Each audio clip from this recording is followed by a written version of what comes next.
call to order Town Council Public Input Session and Special Meeting, March 2nd, 2023, Cape Charles Civic Center. Roll call, please. Buckles present. Hallway present. Bennett present. Uda present. Roseman present. Fullmore present. Let it be known we've established a quorum. And if you could all rise for a moment of silence and the Pledge of Allegiance.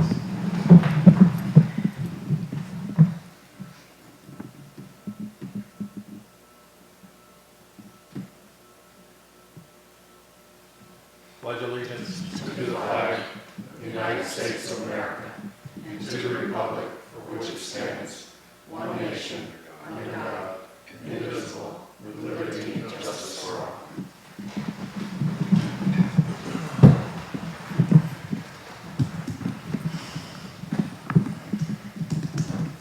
All right, so our public input session, 2023 Community Strategic Plan. Do we have any? So, Mr. Mayor, Yes, sir. if I could maybe just explain, because this is a little unusual. Okay. Typically, we have what's called a town hall meeting, which is different than normal public testimony. Normally public can speak and they can speak for 3 minutes, and it's just one-way communication that them to us. That's not what this is. Item 3 for public input is a mini town hall meeting for benefits to the public. So it's more informal. It's a back and forth discussion. If you ask questions, we will try to answer them. That sort of thing. Council can also ask questions back and forth. It's to try and find out, what the public thinks of the strategic plan. So, in the packet were links to the community survey, because we used that data in developing the strategic plan. That was just provided for the public as a reference. And then, of course, there was the strategic plan itself, which incorporates 2 appendixes which were not there before. The first one is a summary of all the goals and strategies that were adopted with the comprehensive plan that we're now trying to implement. And then this second one, Appendix B, was a result of our work session on February 9th that sets this year's priorities and also identifies the work that's currently in progress, which is taking up resources, obviously. So that's all been consolidated into one document now. And we are hoping for some public input tonight. Thank you.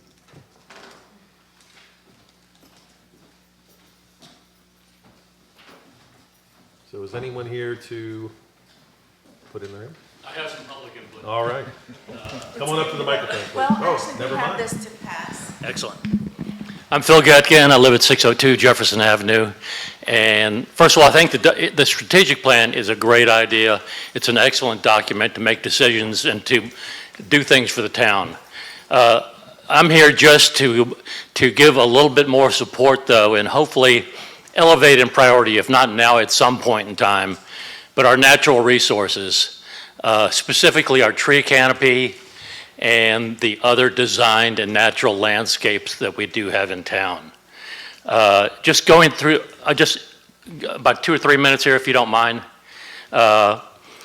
Going through the strategic plan, under the community values, it has environmental stewardship, which is good. The vision includes preserve our natural resources in part for, in essence, future and current and future generations, which is really good. On page 4, where it talks about goals, it talks about plan for coastal resiliency, and then also another goal of protecting and improving public green space and open space infrastructure, both of which are good and support why I'm here tonight. Moving on to page 7, the objectives, there's a plan for coastal resiliency, which is good. But there is no objective to support the goal of protecting and improving public green space. And I suggest that we add an objective in there that helps support protecting our green space. On page 11 in the Appendix A, the summary of objectives and strategies, there's a section in there, environment, which is fantastic, and almost every one of the items that is in there is related to our tree canopy or our designed and natural landscapes. I don't need to repeat all of those things in there, but things like even the quality of our drinking water is related to how water percolates into the ground, and the quality of the water in the Chesapeake Bay Obviously, if there's no vegetation cover, no riparian buffers, the water that goes into the bay is not going to have the same quality if it passes through a lot of vegetation. So on page 12, where we talk about town priorities, both the ongoing and the new ones that John just referenced, item number 16 is coastal resiliency, which is good, but there's really no mention at all about the protecting the green space. And I would suggest and hope that if not now, in the very near future, the next year or two, but I'm hoping now, especially in a time when there may be a little bit more flush on resources than we have been in the past. But I suggest that we include a priority in that list that says protect and improve tree canopy and other natural and designed landscapes. It's wonderful that the strategic plan mentions protecting green space in almost every aspect, the vision, the values, the goals, the objectives. But when it comes down to the priority, it really doesn't show up. So I really think that this item needs to be given higher priority, and higher priority hopefully in the short run, and not just remain a vague, distant dream. And I think, and I'll just close here, I have a couple more things. This item should include some or all of the following actions. Create a tree canopy goal. Develop a tree planting plan to reach this canopy goal. Improve tree maintenance. Reduce non-native species. Encourage the use of native trees and other plants. Plant the right plant in the right place. Reduce reliance on certain types of trees that are just really overused. Crepe myrtles are iconic trees here in Cape Charles. They're beautiful, but environmentally speaking, they produce no benefits at all. Three more things here. Protect current habitat core and support wildlife. Create incentives for tree planting. And finally, and the Tree Advisory Board has met with John, and we're making some proposals, but I would really like to see in this year's budget a line item that provides some resources for our natural resources, i.e. tree canopy and designed in other natural landscapes. So that's it. Thank you. So, since this is a back and forth, thank you, Phil, for the very end, because my question was going to be, what are the specific projects? So the plan has objectives that are more general. The Appendix B, there are specific projects, things that we can actually do. So you gave us a list of those, and that's great. Also, I want to say that yes, I met with the Tree Advisory Board, and one of the things they asked for, and I intend to do in the next budget, I thought it was a good idea, not just for them, but for all the areas that we have responsibility for, like Central Park and places like that. That right now it's all kind of lumped into one big line item in the Public Works budget.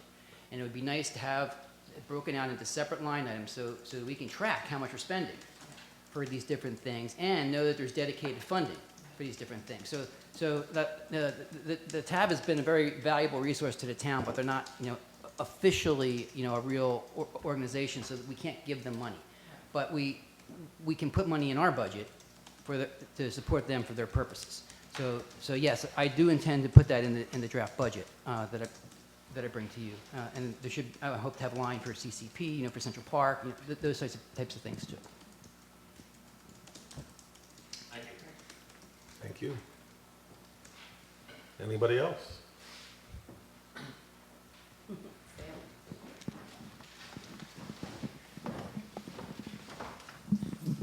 Hello.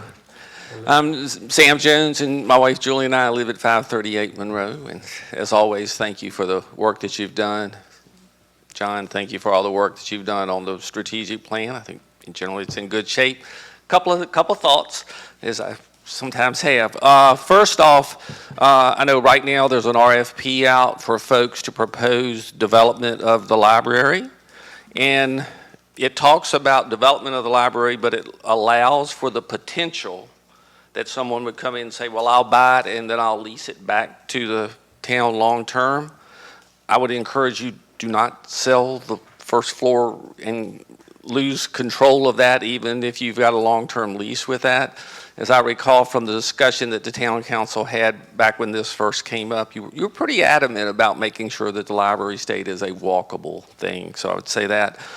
On the short-term rentals, which was mentioned a couple times, both in the Appendix B and also earlier in the document, again, I think the idea of bringing everyone together as proposed, all the folks who are interested in that, I would suggest that you put a moratorium on creating new ones and approving new ones until the work of the committee is done.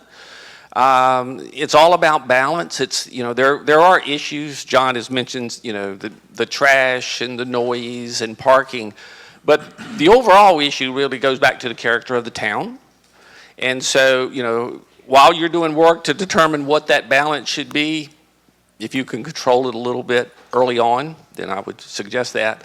And then finally, back in one of the goals, it uses the word develop volleyball and basketball courts. Develop is a really strong term. That says you've decided you're going to do it. I'm not sure this council had decided that, so just something to consider whether that word develop is the right term. So, those are my comments. Thank you. Thank you. So, Mr. Mayor, to address some of your comments, first on the library, yes, that's an option that's in the RFP, but the requirement of the RFP is to provide a developer who would come in and basically condoize the building so that we would retain ownership. Understood. That's the primary goal. But just because it doesn't hurt to have ideas, there's an option for them to offer a lease back as well. So, but that's certainly not where our first choice. With regard to short-term rentals, we really don't have a way to put a moratorium on them. There's no legal way for me to do that, for the town to do that. We talked about this last summer about maybe trying to, not issue any more licenses. Right. Well, but that doesn't stop them because it's a property rights issue. If we stop licensing them, all we do is stop them from being able to pay their required taxes. So it's a zoning issue, and so it's really it's much more complicated than just saying, well, we're not going to do anymore. Just trying to put a moratorium on it is just, well, if you've got ideas on how to do it, please come by and see me. I'd love to hear them because we would love to. We would love to try and control it until we can get this under control. But because we know that there's really no way to stop it right now. That's why the council has moved it so high up on the priority list. And I agree with the moving it up to the highest priority because that's from your survey work that you've done, which I also really appreciate. For the full-time residents, it clearly was the top of the list, by a large margin. Not so much for the folks who are not the full-time residents, as you would expect. Yeah. Thanks, John. And what was your last one? Volleyball, that one. basketball. So that's one of the objectives in the strategic plan, but that's not on the priority list. So that it's just something that we've talked about and that there has been interest in, not this year's survey, but last year's survey. There was a lot of interest in that. So it's just something that we're talking about doing, but nothing that the council has decided to do yet. Understood. Thank you. It's been on the table for, I'd say, at least 6-7 years.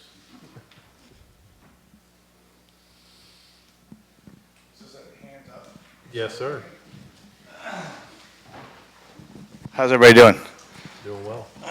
My name's John Dempster. I own the Shanty and Dead Rise. I'd just like to hear from you guys a little bit more about, looking at this, and I know that we've been talking about housing and whatnot for years, about what the actual plan is. If there is an actual plan, it's great to put something on paper and say that we want to have, I think the language in here says, to advance a variety of housing options for younger families and workforce. But I can tell you, having been a business owner in this town for 12 years, and I think that the Shanty has had a lot to do with the growth of Cape Charles. We consider ourselves being kind of on the forefront of business that we're in this town with Andy and with Hotel Cape Charles and with some other people here, Brown Dog Ice Cream, that we're really kind of, Kelly's being before us. I've told many of you guys this individually. When we opened the Shanty in 2012, I had over 60% of my staff living in Cape Charles. Now I have 3 people out of 54 that can afford to live in Cape Charles. So we continue to open more business in this town. We continue to have things like Main Street propulsing business in this town. We want to have more tax revenue. We want to have more business open. We want, while we push the people who can actually work in these business out. It's becoming increasingly difficult for us business owners to have enough workforce to even maintain the tables that we have. The Shanty's operating at about 75% of the seats that it had in 2019, not because of COVID restrictions, because of staffing restrictions. And we continue to see more business open, which puts a chokehold on staffing in this town because there is just no housing in this town for somebody that's making $45,000 a year. There is no middle class left in this town. And it's great to put it on paper and say we're talking about it, but what are we doing? Should I take that one? John, that's something we're actively working on right now. If you look on our priority list, it's number 7. We're very fortunate to have a developer who approached us with what he calls a passion project. It's something that he wants to develop, not because he wants to make money. He doesn't want to lose money either, but he's not in it to make money. He's in it to develop a good project for workforce housing. And he's got skin in the game. He spent money. He bought property. We have spent the entire fall and winter working on this. At first, we had to clean up proffers associated with the property, and then we developed the zoning necessary to allow the project to go forward. Next step is utilities, and I'm actively engaged in those discussions right now. In fact, I have a meeting with...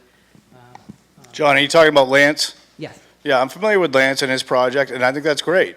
I just don't think this is a one-size-fits-all solution, right? I mean, Lance is going to build how many units? Phase 1 is 60, but that's if that's successful, that could be replicated 2, 3, or even 4 times on that property. Okay. But again, I mean, like I said, I think this is, that's terrific. And what's the timeline on that? That's largely going to be dependent on Lance likes to put things as, these are milestones, right? We're tracking this milestone and before we worry the next one.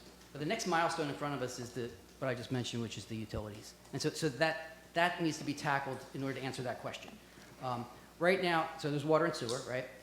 Water, the town is moving forward with, because, I don't know if you're familiar, but there's something called the Keck wells in the property right next to where Lance is. It's on town-owned property. And we need to connect those wells to our water treatment plant, one for quantity, one for quality. And that's something the town's been working on for a while. It's in design now, and we're planning to budget for that in the next fiscal year, starting July 1. Since we're going to be bringing raw water to the plant in the same ditch, we're just going to bring treated water back for Lance's project. So water isn't as much of an issue. The sewer's a little bit more problematic and a little bit more expensive. And that's what my meeting with the county administrator on next week is, to talk about how we're going to try to fund that part of the project. But it's very real, very been a lot of progress. And if you've spoken to Lance, if you've seen his plans, you say it's a one-size-fits-all, but I don't know. I guess I would push back and say that it's a variety of things. He's got efficiencies. He's got 1 bedrooms. He's got 2 bedrooms. And he's taking a plan, and he's taking an approach, that I admire, and that is that his main funding source is going to be Virginia Housing. Virginia Housing has many different programs. Some of their programs allow you to use part of your development at market rates. And you have to have a certain amount at low income. But he's not taking that program. He's doing a program where all of his units can go up to 150% of AMI. So we're not talking about just your first-year teachers, but I'm looking for your 5-year teacher who hasn't saved up enough for a house yet, right? So at 150% AMI, and you can move from an efficiency to a 1-bedroom to a 2-bedroom because he's going to have all 3 there. So and if the first phase is successful, there's room and the PUD that the council approved will allow it to expand. So I'm pretty excited about it. I think it's something we really need. And frankly, there really isn't any other option in town, especially with space. I mean, that we could do. Now, and also, There's the Kip to Peak Inn option that's also out there. That's a different niche. You know, it's not quite what Lance is doing. I mean, it's not, in my opinion, it's not really a feasible option when you're talking about $1,100 a month for 350 square feet of space. It's also however many miles down the road that a lot of these people have transportation issues. I cannot tell you, I mean, our chef at the Shanty, for instance, we call him a taxi cab for a reason. You know, he drives to Mach Pongo, Bird's Nest, Trainerville to pick up staff on a nearly daily basis because of people that can't find their ride, didn't get their ride, missed Star Transit, whatever, right?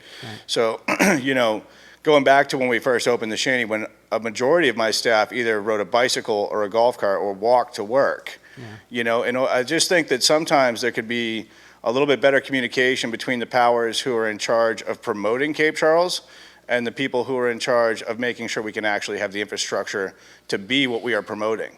Because I'm concerned that we're gonna get to a point where we continue to promote this destination and people come here and the service that they expect from the promotions is not what they're receiving, and then what happens to the entire thing?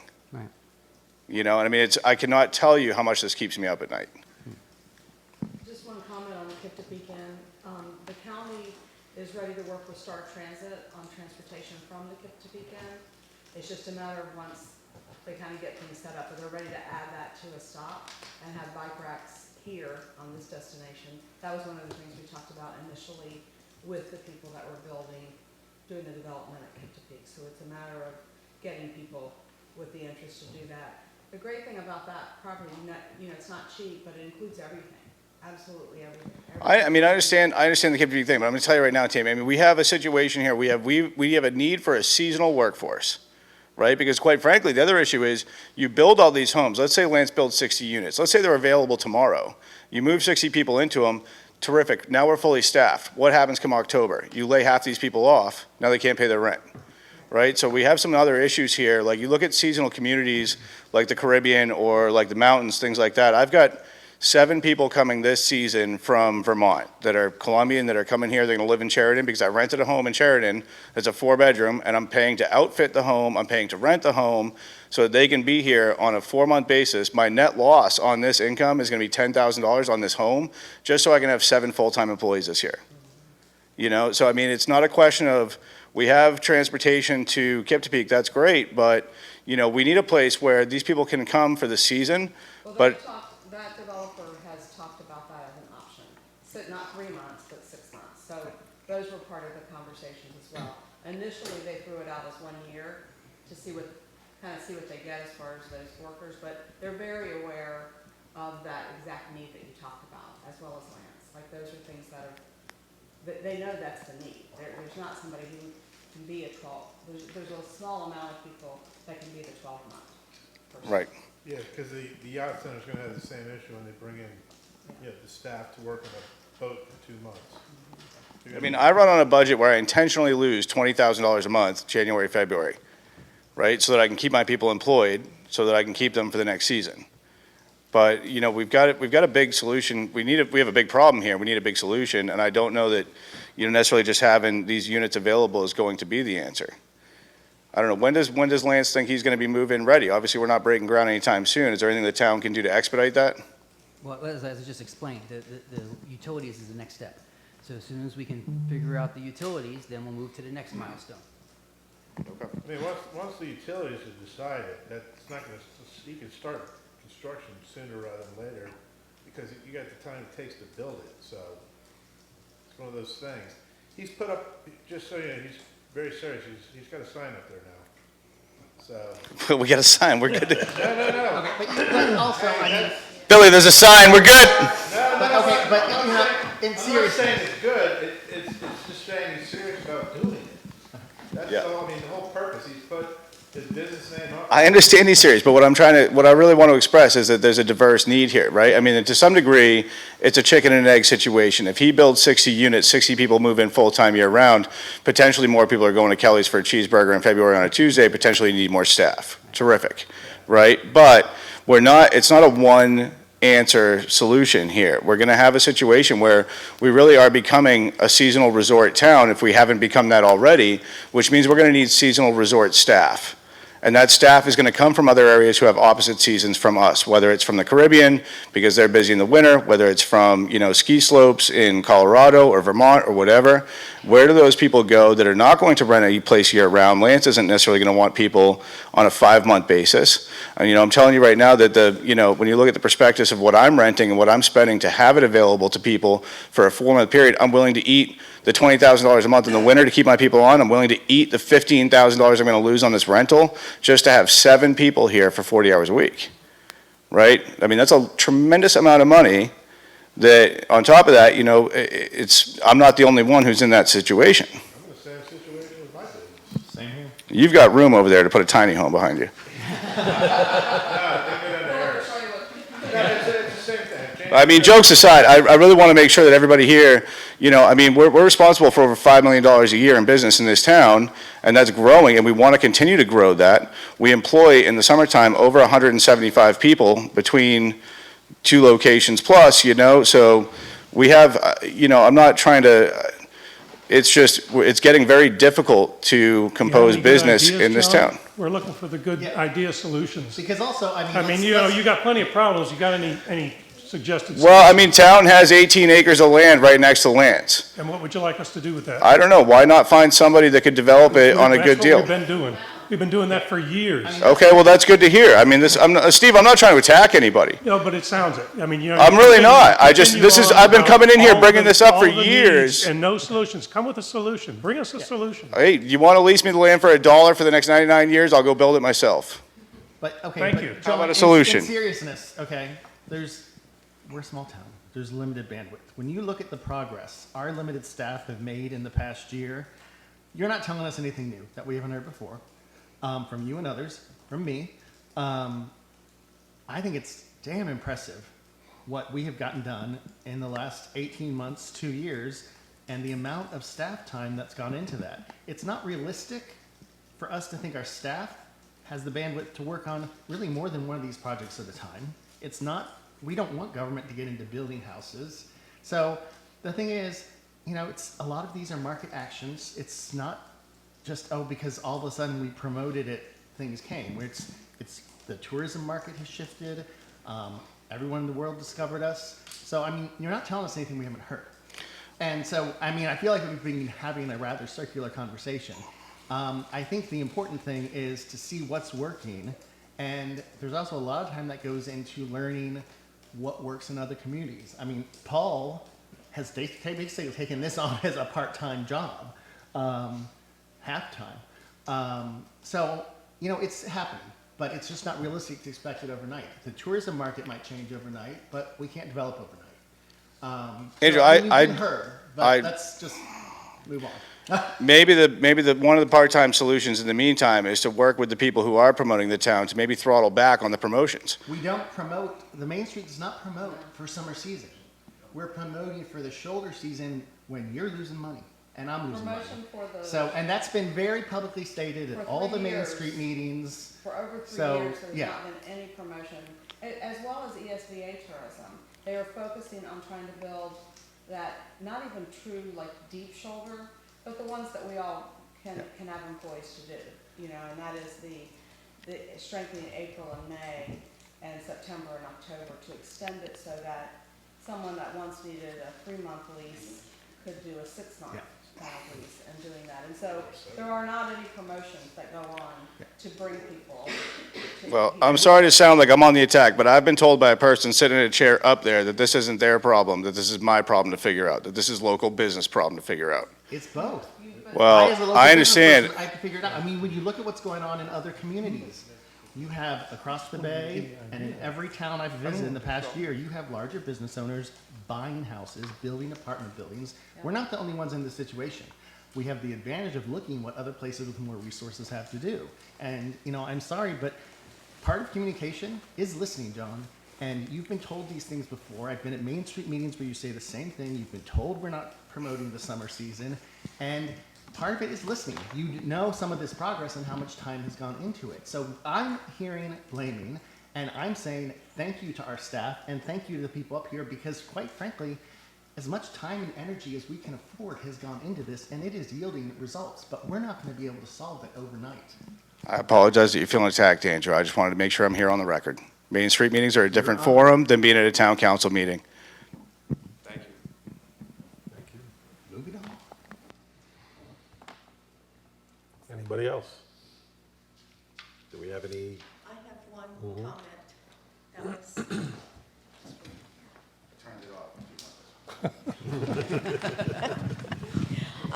This comment is from Bonnie Moore at 206 Madison Avenue. She says, "The updated strategic plan looks great. I am especially excited to see recycling and sidewalk connectedness on it. Both would be wonderful additions in Cape Charles. The tree canopy, high-quality drinking water, and rails to trails sound great, too. Keep up the great work."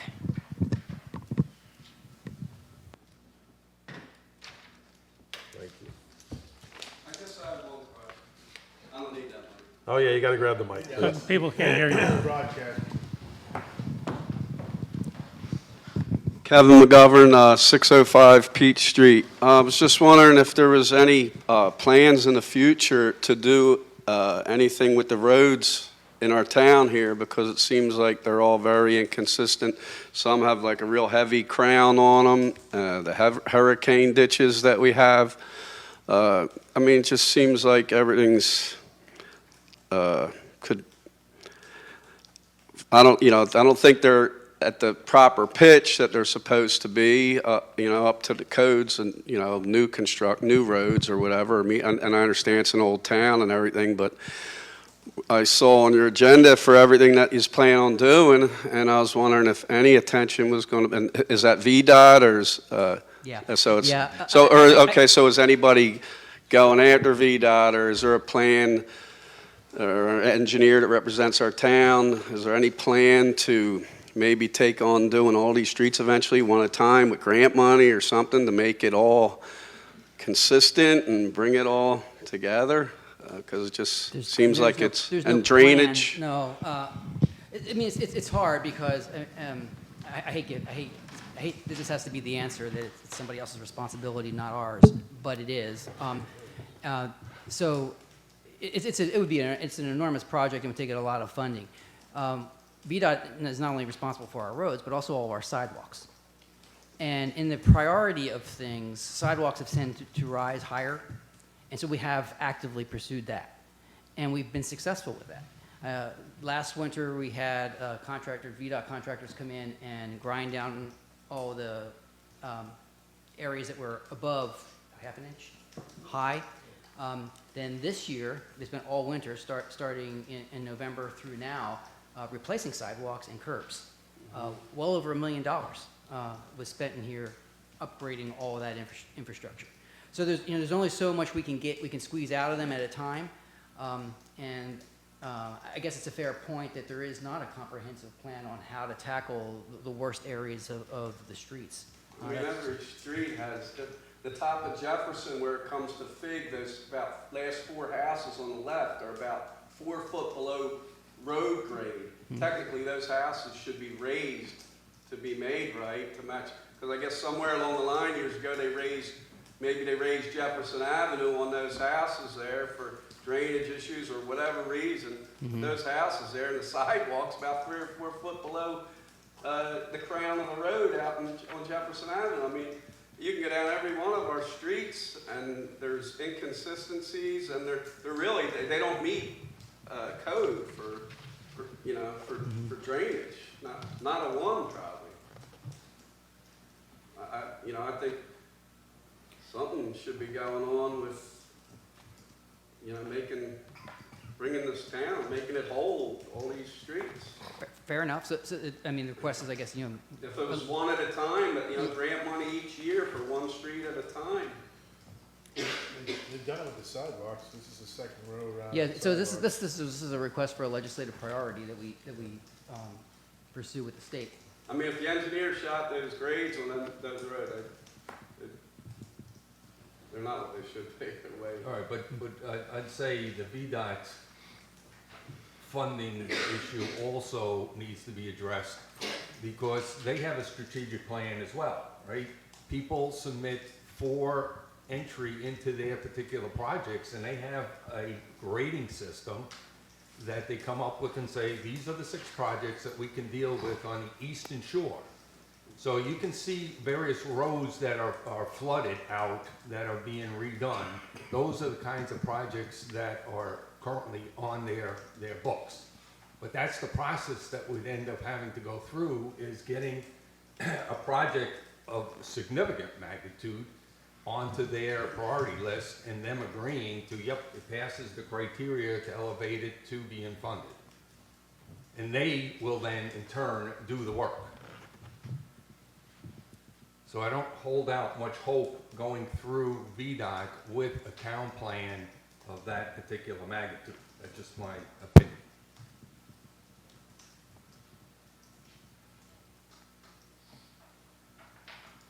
All right, do we have anything else this evening? Any other comments? All right. Let's move to order of business for the 2023 Community Strategic Plan and priorities.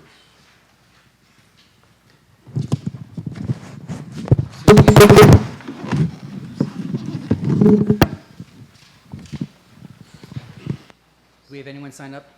Nobody's signed up Okay. for comments on the other agenda. Okay. Yeah, it's kind of, yeah, it's redundant because it's what we just talked about, so. Well, no, we have item 5B. Last year, Oh, we had that's true. comments on 5B. Oh, well, that's true. Yes, you're right. So, Mr. Mayor, with regard to 5A, the draft strategic plan has been presented as a result of our work session on February 9th. As I mentioned, we've included the 2 appendixes that were discussed earlier. We had discussed at the work session putting in the comp plan appendix. But then it occurred to me as I was doing that it made a lot of sense to add everything in one place. And so, because when we talk about the implementation of the strategic plan, it's nice to be able to reference Appendix B and see exactly what it is. So by adopting the strategic plan, we adopt the priorities as well. One thing I was going to draw to your attention on, I'm speaking specifically to Appendix B now on the priority list. You know, there's some things that, there's a lot that we do, that the town does, the staff does, that it's not on here, right? In fact, probably 90% of the time that we spend, it's just stuff that goes unnoticed. It's just keeping the lights on and doors open, you know, trains running on time kind of a thing. But some of it is very time consuming. They're big projects. I mean, developing the fiscal year 24 budget. That's a huge project, but it's not on this list, right? Because it's part of my day job, right? But I also feel, you know, it's important for the public and sometimes the council to be reminded of the amount of work that staff has to do. And when I look down this list, specifically at the new items at the bottom, I noticed that item 13 and 14 may not be appropriate for this list. And the reason I asked, 13 is basically updating our municipal code. The other one is a zoning action. Mm-hmm. These are things that have to happen. And the reason it has occurred to me is that we're working on both of those right now. I'm working with the clerk on 13. Katie's working on 14 right now.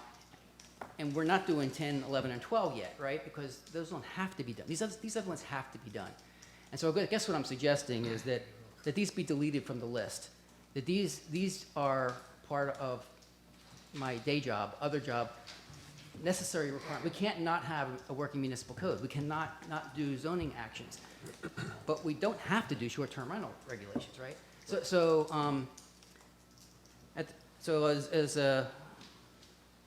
you know, I think these things get put on there just to give the sense of all the work that we do have to do.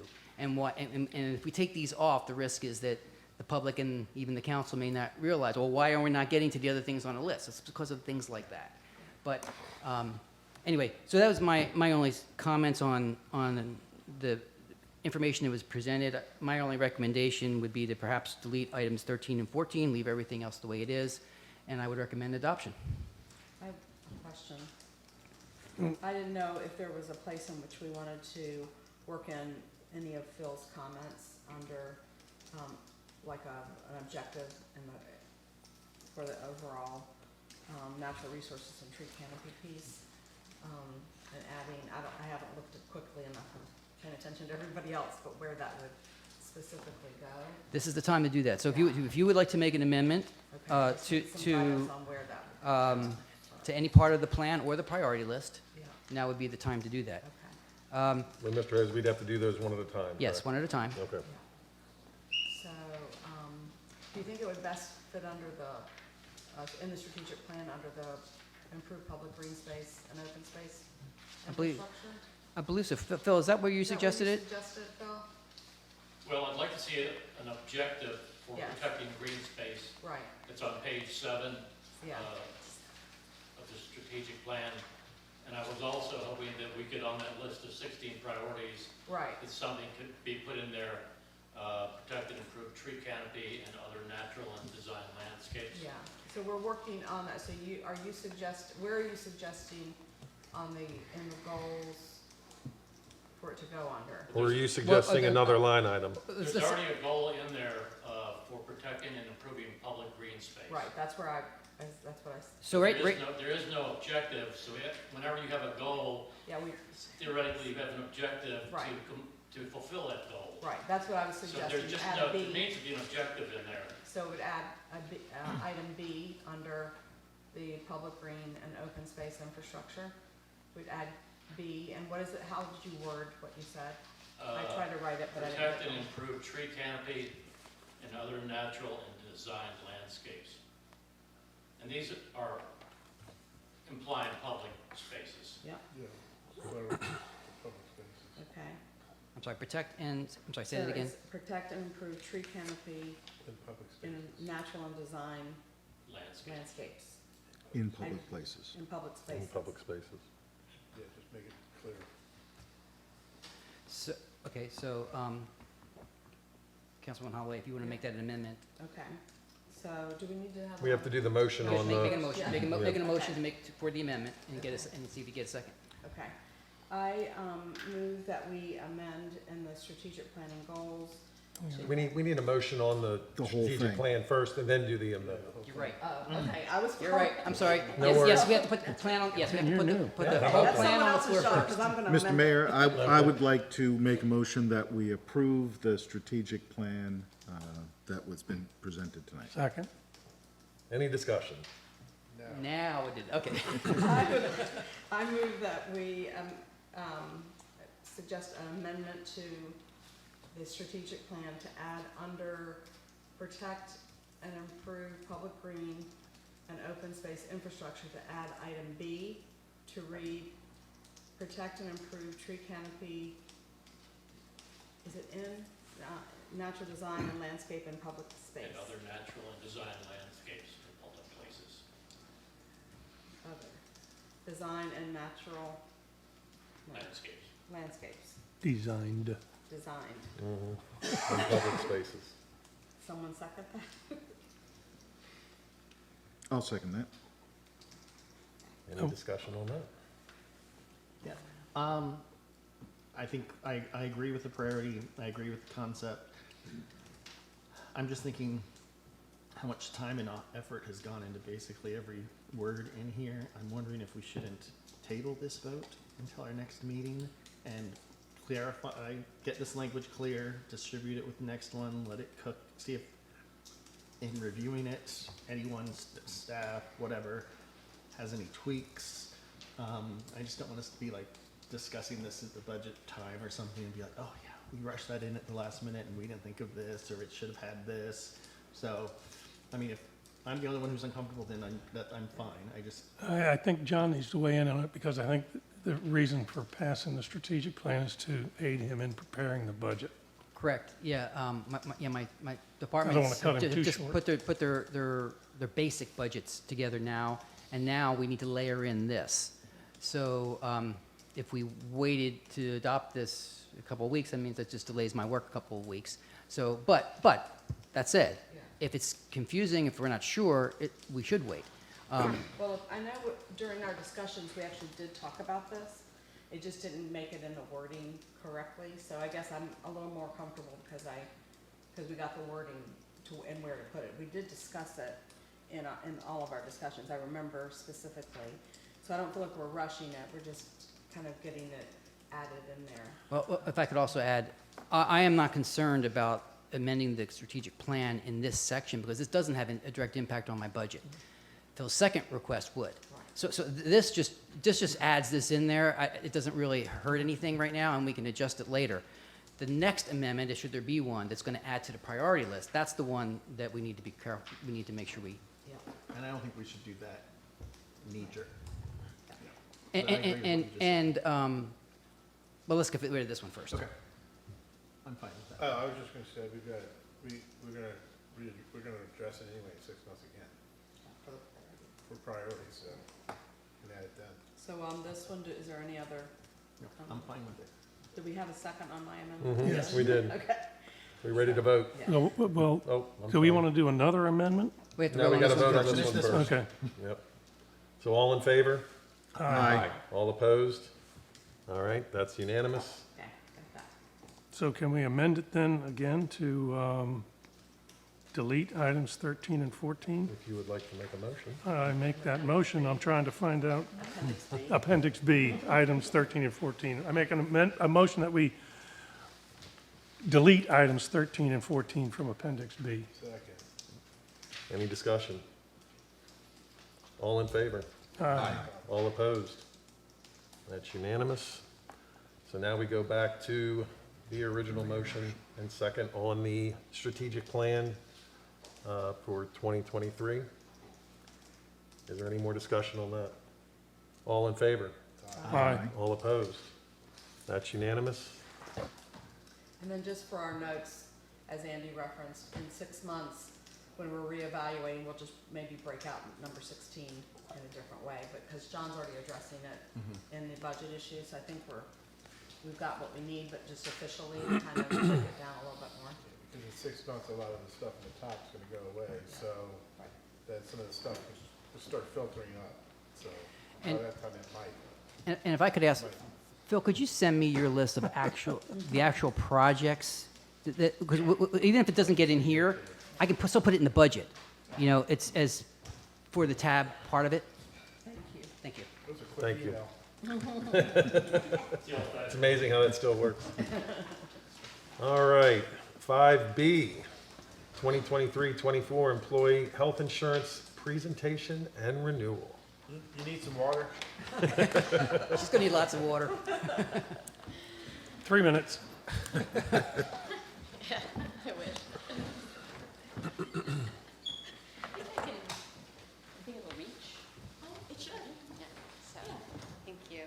But you just have to aim it to the laptop, not the TVs. Yeah, that's right. Thank you, everybody. Thank you. Mr. Mayor and Council. I kind of wanted to start off before we get into the slideshow to say that so every year, this for the town is one of the biggest challenges to try to find the happy medium. Excuse me, Jody, you either need to be behind the podium or you need to hold, the. The microphone or? That way they can hear you. Britney Yeah. Spears. I just don't look like her. Does that work? Okay.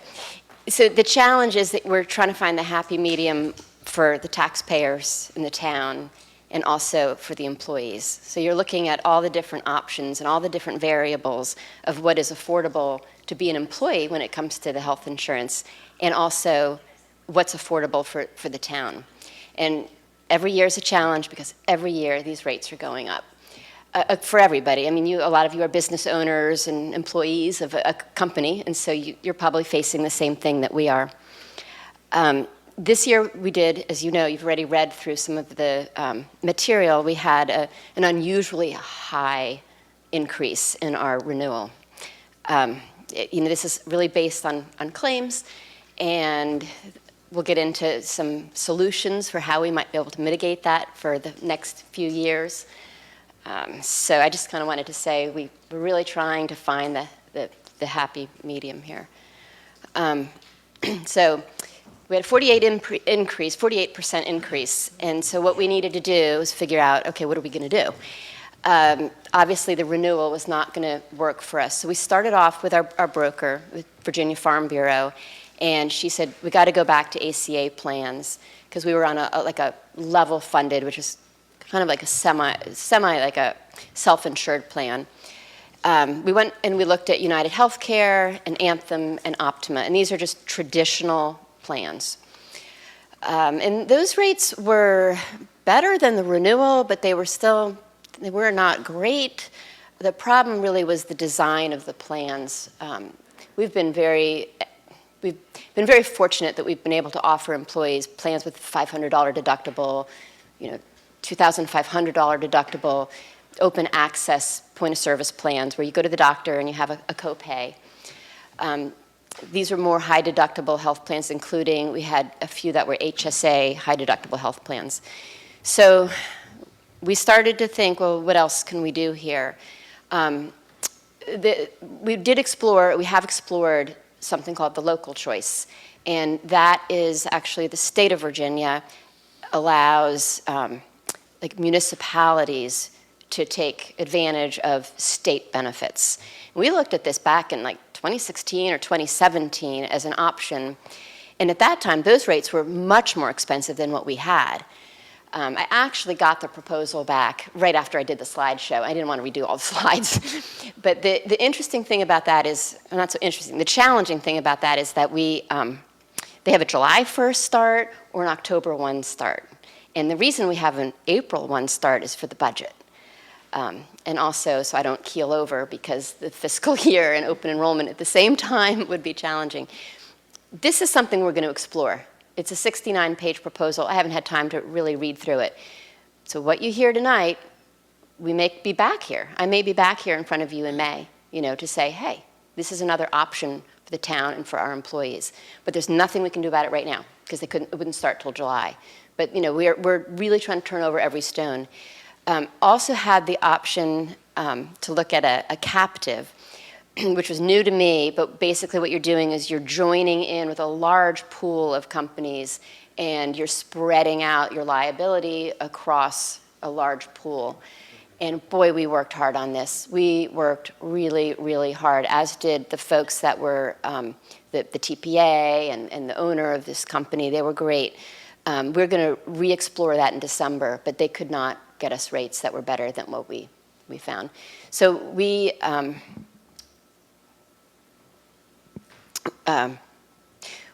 made the choice or the suggestion to go with Optima.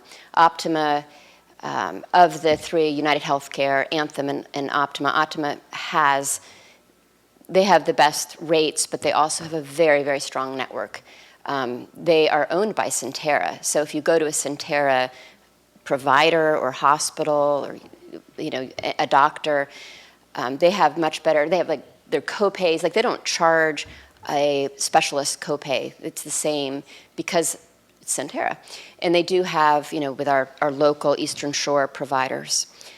So anyway, I like to give this to you guys every year. This is the history of, where we've been. The top one, of course, is where we are right now. And you can see the actual cost there on the right. That's just the medical. That's just like the Anthem, or we had Cigna one year. And you can see that they kind of they go up. We have good years and we have bad years. It depends on our demographic. It depends on your claims. But you can kind of see that there is definitely an upward trajectory of increases in premium. And so we're just trying to find a way to deal with that. So again, as I said, what are we going to do? We're trying to find the win-win. The thought process here was, well, we're going to have plans that are going to be high deductibles, and we haven't had that, and plans are going to be more expensive. So what happens is the employees are paying more for their employees with dependents, or they're paying more for their payroll deductions, and not only are they paying more for their payroll deductions, but also now they have a $4,000 high deductible to meet. So that's a lot of out-of-pocket costs. So what we started to look at was the idea of a health savings account, a health reimbursement account. How are we going to help our employees? The other challenge, and John and I have been working a lot on this, is, well, what are we going to do about our claims? Like every year we have these high claims. What can we do to help lower our claims? So hold on to your hats because it gets exciting and fun. So, this way, sorry. All right, so this is complicated, and for anybody watching out here in the public, this is a lot of data. But so with Optima, we would offer 3 plans. These plans are completely different from anything we've offered in the past. So we have Plan 1 on the top, Plan 2 in the middle, and Plan 3 at the bottom. If you go all the way over to the far right, we have the plan design. Now, you all have the little handout from Optima that shows you, it's a 3-plan comparison that you can see these plans. But I just did that just as a little reference.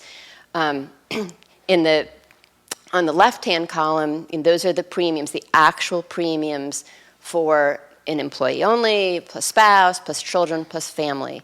And then what we're proposing this year is that the employees will contribute 10%. They will pay 10% of the premium. Now, we've been fortunate in the past, our employees have not had to do that. They've been paying, the town has paid 100% of the employee-only premium, or at least like the middle one. You can pay a little bit more if you want a really, rich plan, and maybe we'll throw a little money into an FSA if you choose the lower cost plan. But we said, you know what? This is what everybody's doing. I mean, I just think it would be very hard to even find an organization where it's employee 100%. So, but we got to take it, little by little. We don't want to chase anybody too far. And also, we've always had some kind of subsidy for dependents, so that's not new, but it looks different to you because there it is staring at you, 40%. I've talked to Accomack County, I've talked to Northampton County, I've talked to some other towns on the shore, and I did a huge nationwide survey of employers, public counties, cities, towns across the country. I actually had a really good response because I begged them to help me. And this is really standard. Like Accomack does 50% for the dependents and 80% for the employee only. So it kind of goes up and down. But we do have to be consistent across all of our tiers because it's discrimination if you say, well, I'm going to pay you more and you less and all that. So then you can see there that you have what the employer, so the employer, the town, would pay 90% of the employee portion for every single employee, and then they would pay 40% of the dependent care cost. So you can kind of digest this. I won't explain it too much. I'll put everybody to sleep. But you can see on the over to the right, that's their biweekly payroll deduction. So for the Plan 1, which is the least expensive of the plan, it's about $28, all the way down to family is about $348. But I think we need to take note, $4,000 deductible, $3,000 deductible, $4,000 deductible. And they're all a little bit different. The top one is a traditional plan where you pay a copay. You go to the doctor, you pay $40 or $80 for a specialist. Once you meet that $4,000 deductible, you're not done. You got to pay 20% coinsurance. This is standard stuff. The $3,000 deductible, a little interesting. You have a $35 copay, but after you meet, if you want to go to a specialist, you have to meet the deductible first and pay $70 after you meet the deductible. So you're going to have to meet these deductibles. That's just what's going to happen. So this is us now for the future, what we're looking for the new year, the 23-24 period. So as I just said, the town would pay 90% of the employee monthly premium, which is about an average about $566, and 40% of the dependent share, which is an average about $311. Those are the plans, and then I'm going to talk to you about the HRA. I'll get into that in a bit, but I'm including in the numbers here that we would offer an employer town-funded HRA, which is a health reimbursement account, which I'll explain in another slide. A single employee only would get $750 a year to use for all their health benefits, medical costs. And a single plus one or more dependents, doesn't matter what tier, they would get $1,200 a year. This, again, is very standard. I see a lot of $1,000, $2,000. A lot of times it's double. We played around a lot with these numbers, trying to find, a good spot. So you can see that the premiums all come to 224,000, and then when you add in the HRA, it brings it up to 253. That's just the medical part. Okay, so HSA is a health savings account, and HRA is a health reimbursement account. I'm not even going to really read the slide here. I'm just going to explain. So we've always had an FSA, flexible spending account. You all know about that. It's a great benefit because employees can put quite a bit of money. This year, it's, I think, $3,050, around there. A year into that, and it's pre-tax, so it comes out of your paycheck before taxes. It lowers your taxable income, and you can use it for your glasses and for dental, and you can use it for your prescriptions and your co-pays. Our employees love it. When I started here, we had 4 employees using the FSA. Now we have 26. It's one of those things like water cooler talk. Are you on the FSA? Yeah, I want to be too. But it really is a great benefit. That's an employee contribution benefit. Now, an employer can contribute to an FSA, but IRS is real strict about it. You can only do $500 unless there's a match. So there's some limits to that. In the past, we have contributed money to FSAs for employees. For example, employees who waive. They waive the plan. Like, I've got TRICARE. I don't want to get off my TRICARE. Or, I was the federal government, and I'm not going to get rid of this. This is a great benefit. Or a spouse's plan. So we want to do a little something because that really saves the town a lot of money. So we've done $500 into an FSA for our waivers. So anyway, you know about the FSA. Well, an HSA is a health savings account. That is owned 100% by the employee. An employee can contribute to it, and so can an employer. But you have to be on a high deductible health plan, which is a very specific plan. That was the third plan on the slide. You can't be on an HSA and be on a regular copay plan. So there's some limits there. Also, the IRS is really strict about HSAs, about you can't do this and you can't do that, and you can't use your FSA for this, that, and the other. And the fact that, I guess the good thing for the employee is that when all that money goes in it, and if you leave your organization, it goes with you. My husband had been finished with AT&T for 6 years, and all of a sudden we found out we had $70 in an old HSA. We're like, yay! So it really does follow you. They'll catch you eventually. So there's good things and bad things about HSAs, but we ended up really researching a health reimbursement account. And the health reimbursement account is owned by the town if we decide to do it. Plus, it's very flexible. We design what we want it for. We design the parameters of this plan. So we can say, yes, we want it to roll over, or we only want it to roll over this amount, or we want it to cover only these things and not these things. And you can have a full FSA with it. You can be on any plan. You don't even have to be on a town plan with it. So the HRA is very employer friendly, but it's also great for the employee. The thing about the HRA is employees don't contribute to it. It's just for the employer. And the purpose of that is to give employees seed money in their account so that they can help meet that deductible. So that when they're going to the doctor, they have some kind of procedure done, they've got some money there to help pay for that. But you can't go out and buy a big screen TV. It's for health. So we really like that, and if an employee leaves, it stays with the town. So it does reduce the liability. And you're going to have employees they're never going to use it. I mean, we have employees that put $500, $1,000 into their FSA a year ago, and I'm now knocking on their door saying, you haven't used any of it. You got to go out and buy something that you're allowed to buy. So the HRA, if an employee leaves, it stays with the employer. So that's one thing we liked about that. So we figured that was probably a good thing to offer, but it costs a little bit of money, so brace yourself, okay? So anyway, we proposed the HRA, and this way all employees get treated equally.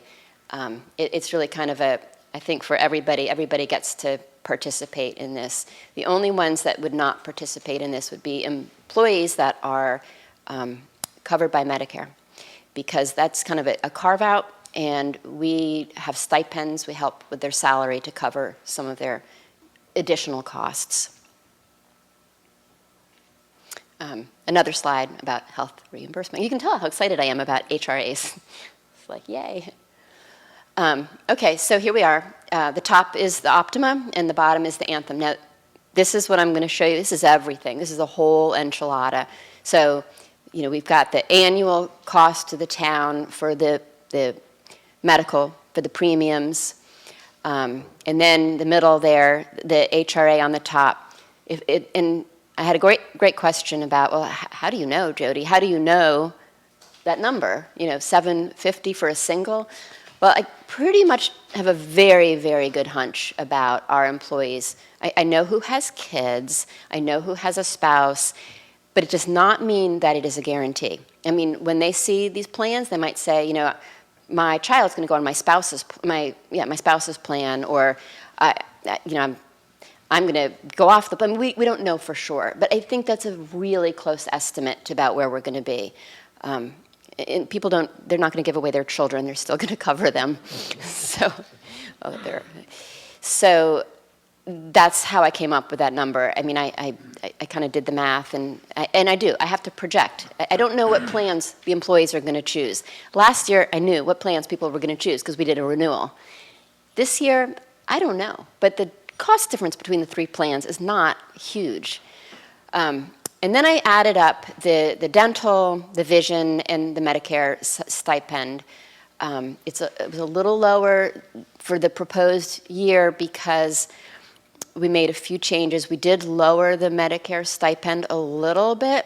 It's like everybody has to take a little bit of a hit this year. Everybody's going to pay a little bit more. You know, you're going to pay 10% of your premium. Medicare is going to go down a little bit. We made a couple tweaks with the vision. We said, well, you know, vision's going to be a 100% voluntary benefit. No matter if you're a waiver or you're on Medicare, it's up to you. We're not going to cover that. So that's how we came up with the final number on the right. And you can see last year, and we have to remember that we did this great subsidy, but over $20,000 of it was covered by that credit that we got when we were self-funded. We didn't use everything in our bucket, so they gave it back to us. And that's the thing I like about the captive, because that can happen again. And so we get back, maybe next year we go on a captive, and then we have a really good claim year, we can get 20 grand. And that goes right into helping to fund this, decreasing costs for employees and decreasing costs for the town. So the year that we're in, we had that subsidy. So employees, they were able to have some help with their dependents, and the town didn't have to pay very much. The $2,000 there is just the FSA that we paid, $500 for the employees that waived, and then the dental, the vision, that's all, the $25,000 there. So that's the difference between the top and the bottom. It is about a 20.8% increase. So without all that, I mean, we were looking, last year we had a 14% increase. If you just did just the premiums, even with the 40%, you know, it would have been about that, maybe a little less. So the 20% is because we're doing the HRA. So it's almost good to separate it. You know, like, this is the premiums, this is what we were at. They're not that bad, but hey, we want to do this. This is what we're doing, the HRA. A couple things that are new. We just talked about this. New, town will pay 90%, not 100%. The town will reduce the stipend on the Medicare. The town will increase the amount provided to the, anyway. Oh yeah, so for people that waive, they'll get what an employee only would get. So instead of 500, this year they'll get 750. It actually has the power to maybe encourage some people that have the option to go on other insurance and say, yeah, I don't think I'm gonna have two insurances. I don't need to have two insurances. I'm gonna drop one and I'll take the 750. I mean, you can have, you know, primary and secondary insurance, but maybe it's not 100% necessary. I mean, you barely ever, you still have to meet your deductible, so. And then we've been adding subsidies each year, but this year it's looking a little different at 40%. They've ranged all over the place from 11.5 to 49%, and they have not been as consistent as we would have liked, but we've still done everything in compliance. And then the new thing is that we're going to ask for the HRA, and And the last bullet point is what I'm excited about, and John's been a huge help. We've really been working a lot on this. I've had input from Julie, and a lot of employees have had a lot to say. So we want to implement a wellness incentive program. And I've decided to call it a wellness and health incentive program, because then I can say, I'm going to whip you into getting into shape. Sorry, I really like that. So that's Appendix C, and we're in a rough draft, and we would love to have your input, because many of you maybe have one with your company, or maybe you have a child that has one at their company. What we're really trying to find are the benchmarks, things that employees need to do in order to get healthy, stay healthy. So basically, there's like two sections. You have let me back up. The idea is that you have to do certain things in the year. You have to meet certain benchmarks. You have to do certain activities. But you have 28 to choose from. We're just going to ask you to do 8. Some of them are, kind of age specific. I mean, like if you're under 40, you don't need a mammogram. You don't need a colonoscopy if you're under 50. So there's a lot of things that some employees couldn't do. So let's give everybody lots of choice. Get a flu shot, right? There could be, if you're a smoker, attend a smoking cessation class. Also, you might want to join a Weight Watchers program if that's a thing for you. So there's lots of different things that you can do. We're working on ways that are, kind of keep things private and not, invading people's personal territory, where they don't have to share personal stuff, but we could have like nurses or doctors sign and all that. You have to complete, as you can see in the handout, 8 of the 28 activities. And there's a lot of really good choices. I mean, there's so many things that you can do. I think the preventative care is really, really important, that you go and, you have your annual checkup, you have your blood work, to try to find things that you can maybe ward off. But also, we want to encourage people in the HRA will help. If something's knocking at you, go get it checked out. Don't say, well, I can't afford it. I can't afford that test. That's a $1,200 test. I can't afford it. I'm fine. And then you end up, in the hospital for 4 days, and that's a big claim. So it's really preventative care. That's why insurance companies don't charge for preventative care, because they're trying to mitigate their costs too. But it's really, really important. We want this to be offered to all our employees, part-time, full-time, everybody. But obviously, if you're on the plan, that's when we want an incentive, because we want you to do this. So we've kind of come up with the idea that, well, what will we do? So at the end of the plan year, so a year from now, employees will have hopefully, everybody on the plan, one of the plans, will have finished their checklist. And we would like to refund to them, and we would put it in their HRA. So we're not going to give them cash. We're going to put it into a pre-tax HRA, 50% of what their premium, employee-only premium was. So I think I don't know. I don't think I have that. No, I don't have it there. But let's just say that they paid $700 in the year for their premium. The 10% was $700 for that year. So then we would give them $350, boom, into their HRA. It's not really their money, because it belongs to us, but it's there for them to use. And HRAs roll over, so you may have a great year, but then if you don't, and you need to have something done, like a knee replacement, or you have it there, So it will build year after year. So basically, in summary, this is kind of where we're at. The increase, again, roughly, I'm not going to know. I'm going to tell you every year. I'm very conservative. I do kind of look at the higher end of things. We could have 80% of the employees choose the less expensive plan, and that's going to come down. So I just had to do an average. Where things could change on there, but I think I'm pretty good about kind of going on the high end, being more conservative, so that if anything, we have a better year than what we budget for. And then that's a rough estimate for our wellness and health incentive plan. we're still trying to figure out, well, what are we going to do for the part-timers, and what are we going to do for the employees that are not on the plan? Well, there's a lot of things you could say. We'll give you a day off, or we'll give you a $100 gift card to Amazon. But everybody should be healthy, and it should be fun. It should be a fun way. Let's go walk. Let's go play volleyball at the county. We'll give you credit for that. Pickleball, that's on the list. Play on a pickleball team. You get credit for that. And some you can do over again. So anyway, I really would love your input if you have time to read that. So now I guess it is every year you get a funny. I know, for Adam and Ken, this is how I end my presentation with a comment. So do you all, I'm sure you have some questions. Wow. I know, sticker shock. I'm sorry. No, you did it great. I'm sorry. As usual, amazing. Yeah. And I'm going to say this before I open up to questions. We talked about this a little bit today.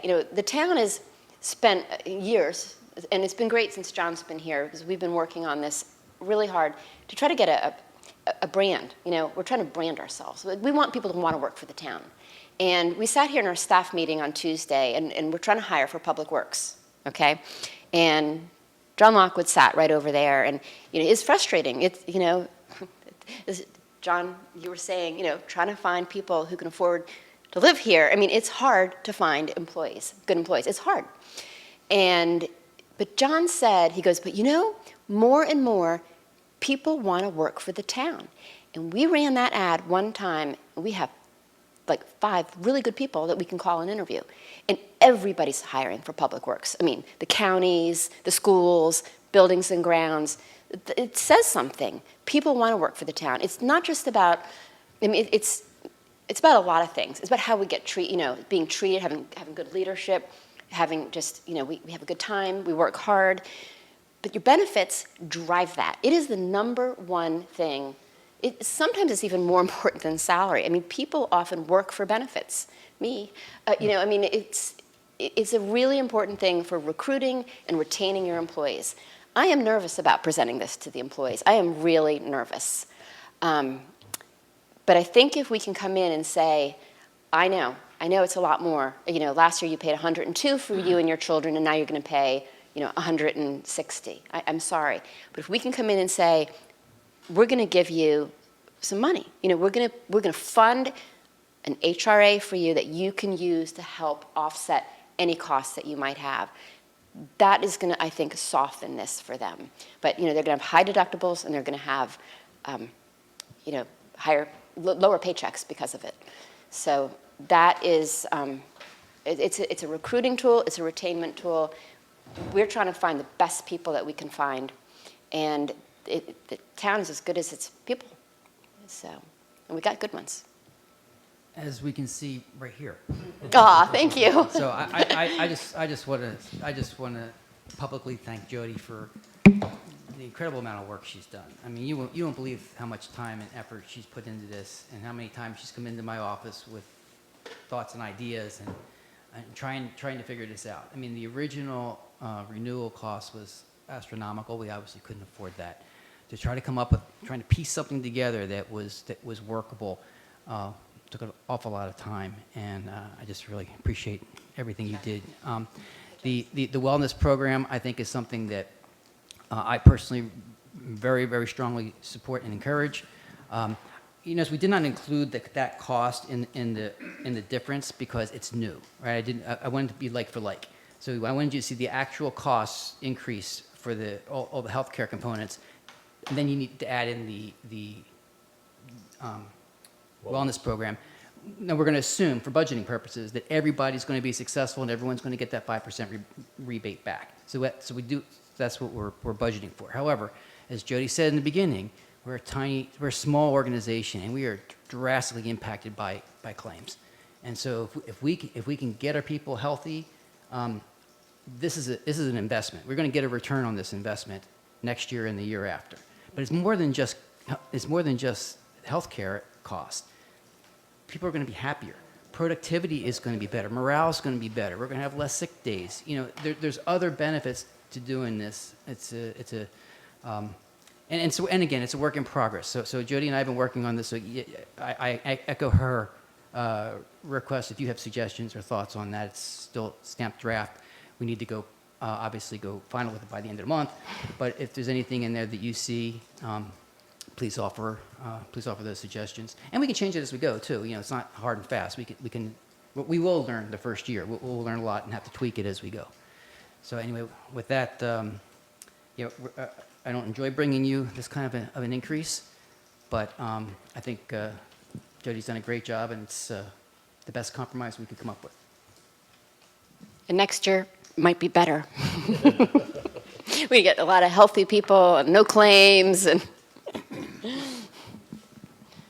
Yes. So we're being asked to vote on this, and I'm ready to do that. But at the beginning, you mentioned you just got this 69-page thing in that you haven't had a chance to look at that could impact this, and this is to be voted on to be effective on April 1st. Yeah. So how does that, I can- if we vote on this tonight, how does that? I can explain. So we have to move forward April 1. Our insurance right now that we have stops, well, unless we want to go up to 48%. Unless we just say, oh, I'm going to roll over, I'm going to take that. I'm going to go ahead and, just take the 48%. No, we have to do something on April 1. And so this is what we're going to do. We're going to do, if you vote on it, this is what we're going to do. If we decide to, and I really, it's not just reading the 69-page proposal, it is doing the same thing, is putting them all into these spreadsheets. How much would the town pay? How much would the employee pay? It's also bundled. It's like your health, your vision, your dental, all together. So I got to break it all out. It's a lot of math, and I need time. I mean, between doing this and, we've got open positions and there's payroll and all that, and I just need to have like a weekend, God forbid, or some time to do that. But it doesn't matter because we can say yay or nay. Nope, local choice isn't for us. We're going to just stay with what we're at. Or we can say this is great. Then we're going to do it. We're going to have a short plan year. This plan can be canceled. We can end it. So if we say, oh, we're going to do the local choice July 1, June 31st, June 30th. How many days? So we can end it. So there's no penalty to us. The only downside is that if employees start chipping away at that deductible, and then you got to start all over again with a new deductible. Short plan years are never ideal. And, employees would be told up front, I think we're going to go forward with this. This is a possibility. If you're having any kind of surgery that is not necessary, that you can bump into August, wait. What I'm seeing just in flipping through the proposal for local choice is that the deductibles are super low. I mean, like $100, $500. It costs more, but there's like a lot of different plans they can choose from, some of them with very low deductibles. And so it's not just about, let's just say it costs the same thing as this. But if those plan designs are so much better, then yeah. I don't want to do that. It's awful. It's a lot of work, and that is summer, It's a lot of work to do this all over again. But if it can save the town money and give the employees better benefits, then we're going to do it. We're going to roll up our sleeves, and we're going to do it. And we will be back here in the summer. So short plan year, and then you pick up July 1 with a local choice. There's nothing we can do about it now, so... But if those deductibles were that much lower, it could possibly benefit them anyway. If they're only 1,000 into their 3,000, and this is only 1,000, they're still better off. Yeah. So. Yeah. So we'll see about that. I have a lot to learn about it. It's definitely a different approach. And then even if that was a great plan right out of the gate, the earliest that it could start was July 1. That's right. Nothing. So we're going forward. I shouldn't have even brought it up because now you're all excited. You're like, okay, this is the. I was confused. Yeah. So I'm going to make a motion that we approve the 2022-2023 FY24 benefit package as outlined tonight and include the wellness benefit with it. I'll second that. Any discussion? Jody, I just have a quick question. Yes, Ken. Not so much about the insurance, but for the average employee who's taking home whatever amount of money, and this is going to be a bigger deduction out of that. Or are people gonna be bringing home less money in Some their of them, paycheck? yep, some of them will. Some of them So will. can we And they manage- do every year. And honestly, the time, and I'm on the insurance, I have dependents on the insurance, so I see it. And April to July, those are lean, mean months because your insurance goes up, so your payroll deductions go up, and you don't get a COLA. And one year, we didn't get a COLA because of COVID. And that's okay. We were very happy to have our jobs. So nobody complained. But that is tough because then, you know, the COLA comes and then you're like, okay. I mean, I literally, like, for 7 years just had the same salary all along. You know, it never ever went up because the insurance would go up in the COLA, the insurance in the COLA. So I never really caught up. But it will hopefully in July, you know, they might be back. But we had a really good, this year. It was unfortunately really good for our employees, especially, and not so much the family tier, but like the employee and child was a very low premium because the way that Anthem had it was its age has a lot to do with it, and so the employee and child rate was significantly lower premium than employee and spouse and family. They don't like the spouse. It's age. They don't like the spouse. So the ones that are going to be impacted the most are going to be the employee and child tier. Those employees are going to have the biggest increase because for 2 years they've paid like $77 a pay period for the high deductible plan, $102 for the middle plan. So they had really good premiums because the way Anthem was and the way that we structured it. But you know, a couple years ago, they were paying $120, $130, but they forgot that.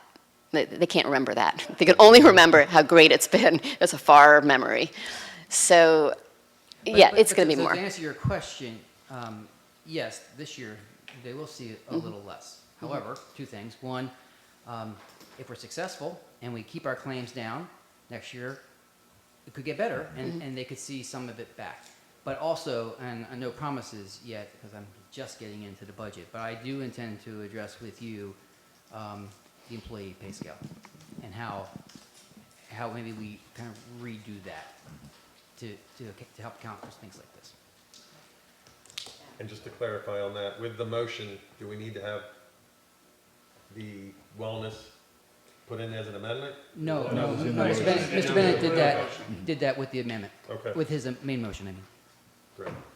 I'm sorry. Thank you. Did that Yes. answer your question? Yes, it's going to cost more. Any more discussion? Any other questions? All right. All in favor? Aye. Aye. All opposed? All right, that's unanimous. Thanks, Jody. Thank you, Thank Jody. you very much. It was very good. Yeah, I might be seeing you guys again in this summer. Yes, indeed. And Mr. Hoses. Okay, the only thing I have, Mr. Mayor, is Saturday is Cape Charles Day. Just wanted to, I put out a map for each of you that kind of outlines the different areas. These are the kind of areas that we would like to divvy up. Mostly, you know, Mason and Bay are more litter patrol type areas, and the other areas are pruning areas. Some of you have been more proactive in putting together your plans, and if any of you want to, you know, give me your area, that's what I figured. So Already got a team of 10. so for those of you who plan ahead, you get dibs. Everybody else, the plan is to meet down at the beach gazebo Saturday morning. We'll see who's there. Council members and the mayor who are there, I would ask that you be team leaders, that you step up and then put together your group from whoever's there, and we will divvy up the rest of these areas as needed. Public Works has provided hand tools for the pruning aspects of it. We'll have trash bags. For those on litter patrol, we'll have snacks, water, all of that good stuff. So that's the plan for Saturday morning. And of course, we'll all meet at the park for lunch for this general meet and greet. I strongly encourage all of you to attend and staff to attend. This is one of 2 opportunities our residents have for informal mingling with their elected officials and staff. It's the Cape Charles Day in the spring and Ice Cream Social in the fall. So I also would ask that those of you who have them, not everyone has them, please wear your blue shirts. So I think that helps identify in the crowd, you know, that these are the elected officials. So They're the ones with the ugly shirts on. yes, that's right. And we'll get our two new members those as soon as we can. Although tell me they don't make those anymore. We'll have to get something close. Thank God. Right. No, it doesn't have to be close, it can be better. Time for a Yeah, change. please don't be close. Don't argue myself. So I think that's all I have, Mr. Mayor. Thank you. Council have any comments? If you haven't shared it on Facebook, go in and invite people. Julie has an event set up on the municipal page that you can easily invite people to, so I encourage everybody to do that. And I think people forget the shred it part of the picnic, and it is one of the big draws, so if you can get that out to your folks, it's a great way to clean house, as I've been organizing all day for that. What's on the menu? Is it just hot dogs still? Right. Sausages. Hot dogs, chips, sausage, cookies, You got the drinks. The tester over there. QC So we'll be on the grill. QC department. Yeah. Sorry, I didn't mean to. Yes, cut sir. you off. Okay, no, that's all right. Just three quick things. One, thanks, Jody. Every year, I'm just amazed at the magic you manage to work. And you worry, oh, you know, how am I going to present this 20% increase? And all I'm seeing is she started off with 40, 48% and got it down to 20. You work miracles every year, and you actually get excited about something that puts me to sleep. And you make it interesting. So I'm going to have you explain my interest. Because you hold my interest. And it's just great. I mean, I enjoy it when I talk to you because Jody gets really excited about motivating our employees and making them happy and improving their quality of life. So I forget who's, because I wasn't on council, whoever's great idea it was to make her the HR manager deserves a raise. And I missed the last meeting, but I think this came out since, but I wanted to thank staff, the town facility forms that you've developed. Long overdue, very well done, and I think it's a minor thing, but there's been major irritations in the past. So thank you. Great work on that, and I look forward to that being rolled out. And then just apologies if I missed it. Now, going back to our demolition by neglect issues, we'd resolved the first case. And I know because there's potential resource implications, we were doing sort of one at a time. So if there was an update, not necessarily now, but about what property is prioritized to be next, what staff's doing in that regard, because I do get a lot of questions about it, and residents quite frequently nominate properties that they think should be the next priority. So if we can get some kind of update on that. Other than that, just thanks to staff for doing a great job. Anybody else? So, yeah, I'll just say that I picked a week that there's no council meeting to go on vacation, but I didn't pick a week that there's no Cape Charles Day to go on vacation. So we're leaving first thing Saturday morning, so I'll miss Saturday. I apologize for that. No worries. All right, well. Before, Oh, I have go one ahead. thing, thank you. I just want to remind folks that there will be a job fair on the 25th of this month. It will have employers from all over Northampton County. There's still time for employers to get a table. We're going to be holding that at the YMCA. It will be from 11 to 2. Last year, we used this building and we used the church next door, and had about 40 employers and about 125 or so job seekers. We're hoping to expand that. And so if you're an employer who is looking for employees, this would be a good place to let us to come to. You can get a hold of the folks at Cape Charles Main Street, and they will take care of that, help you get signed up for it. And if you're looking for a job, or if you are wanting to upgrade your current job, it would be a place to show up on the 25th at the YMCA. Thank you. I have reminded you of the Rails to Trails. No, when is it? That's what she was going He for. brings it up, but I get to do it. It was just one of those things I remember was coming up. March 13th, It just didn't at the remember the date. community college from 4 4 to to 6 6, yeah. is the public hearing for the Rails to Trails project. In the So great room. I would encourage people to go to that and learn more, and if you have things to say, to submit, to speak as well. The other date that I was going to bring up is April 1st, is the community wide yard sale, and the merchants on Main Street and Strawberry Street tap into that as well, so they'll have their sidewalk sales that weekend also, so it's kind of like the official, it always seems to be the weekend before Easter, so the shops and things can kind of clean out and get things going, some energy going. And then the big weekend is April 21st, 22nd, and 23rd. 21st being the Blessing of the Fleet, the 22nd being the Main Street's Love Run, and it's expanded to a 5K and a 10K this year, so it's a walk or run, as it's been. And then it's also the garden tour day that day, and on Sunday, the Blessing of the Worms. Officially, I heard confirmed that date, so those are some big things kind of coming up. Season kickoff, Yeah. roughly. All right. Well, Jerry, thank you very much. Thank you all for your comments tonight. Really do appreciate you coming out. And can I get a motion to, Second. all in favor? Aye. All opposed?